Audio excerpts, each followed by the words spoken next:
चंद दिन पहले मैंने एक वीडियो में आपको इस फाख्ता को अंडों पर बैठे हुए दिखाया था। तो चलिए आज देखते हैं उन अंडों से क्या निकला है। अरे वाओ, माशाल्लाह, ये तो बहुत खूबसूरत बेबी बर्ड है।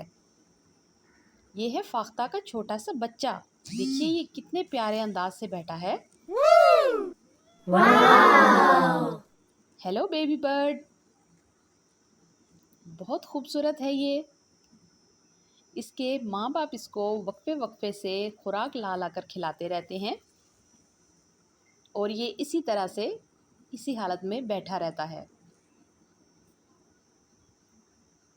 तो आप कमेंट करके ज़रूर बताएं कि क्या आपने आज से पहले फाख्ता का इतना छोटा बच्चा देखा था। मैंने तो अपनी लाइफ में पहली बार फाख्ता का इतना छोटा और क्यूट सा बेबी देखा है और ये बहुत प्यारा है। आपको ये बेबी बर्ड कैसा लगा?